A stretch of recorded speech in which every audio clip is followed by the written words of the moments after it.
What's up guys, Jake from Prism Supply. Today I'm going to walk you through this 1955 Panhead build that we did. This is for our buddy Ryan out in California. I'm going to show you some of the custom work that we've done on it, as well as some of our production parts. Just going to start with the front of the bike, move towards the back. At the end of the video, if you have any questions, leave them in the comments section. We'll do our best to get back to you. So starting with the handlebars, this is obviously a custom set of handlebars that we made, custom set of risers that we made to go with those handlebars. These aren't adjustable. This is all fully welded and fully brazed metal finish to look like one piece, all into from the riser clamp all the way up to the grip portion of the handlebar. So this is the same exact bend that we used for our Hurricane handlebars or Cyclone handlebars, which is a 2.2 inch centerline radius.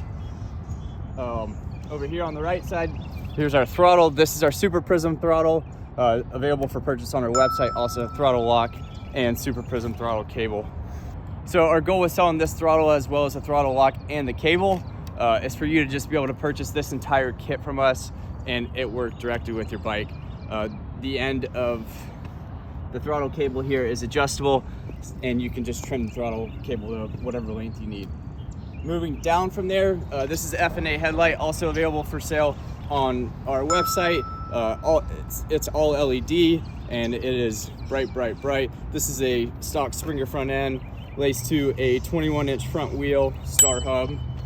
And the frame is a stock 1948 wishbone frame.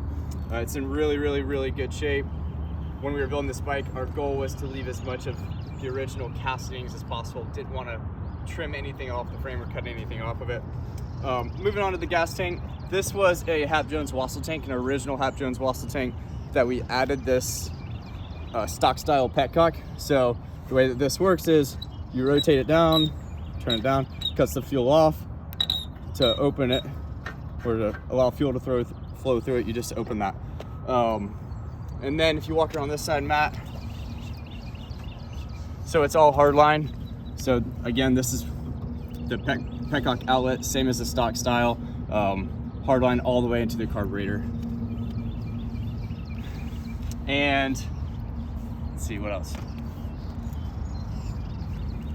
Yeah, moving into the engine, this is a pretty stock 1955 Linker M74 carb. This is our slingshot mechanical brake. You can purchase this whole kit right here from our website. And moving on up, the seat is a stock bait seat, as well as the P-pad. This obviously all original, and custom exhaust that we made in-house. Moving back around here, Matt. This is a custom jockey shifter that we made. This is one of our plates that we sell, just a jockey shift plate, again available through our website, called spark plug wires. We wanted to do something different here with mounting the coil. The coil is actually hidden inside the oil tank, and then obviously the spark plug wires run through the oil tank. We welded 2 bungs inside here, so to block off any of the oil from coming out. This is our Banjo oil line kit. It's basically a DIY oil line kit. You can route it however you want, be creative with it, have fun, make something custom. So again, with this oil line kit, instead of running oil lines out here how they typically are on a stock style oil tank, we cut those off, obviously metal finished all that, and then made the inlet come here on the left side of the oil tank, right beside spark plug wires. Some other fun things that we did on this bike, as you'll see, the top of the oil tank is white, as well as the inside of the fender, which it's probably all dirty now, but inside of the fender, and then as well as all of the star hubs on both the front and the rear wheel. We wanted to do like a fine mix of traditional as well as custom on this bike, so you'll see a lot of stock Panhead parts as well, such as the primary cover, frame, star hubs, mechanical brake. This is a chain guard that we modified. Most of the stock style chain guards come way down the sprocket, like in here. We wanted it to be shorter and kind of flare up at the end. So this was a stock one that we modified, cut this, and then reshaped the end of it. And moving into the Sissy Bar, these are some Sissy Bar bungs that we sell on our website. Basically, the idea is just to help you guys. For those of you that don't have a lathe, we've created this specific bung for you. You can buy this from our website and then just bend the tubing in-house. These are all individual components that we made. The tubing is actually slugged, or not the tubing, it's solid bar, solid 1/2-inch bar that's slugged all the way through these fittings on both sides and up here. This is our flat weld-on taillight.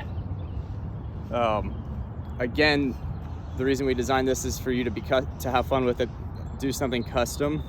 And then if you see, we only have one wire running from that taillight. This is what we're running here is our single wire magic box. So basically it's a box that you hook up, allows you to run one wire from your brake switch all the way to your taillight.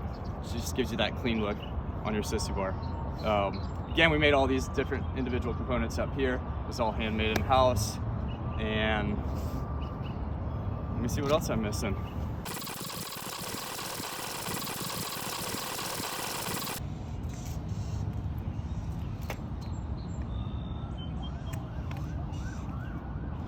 You want to give it a kick for us and show us how she rips? Yeah, let's see if she starts.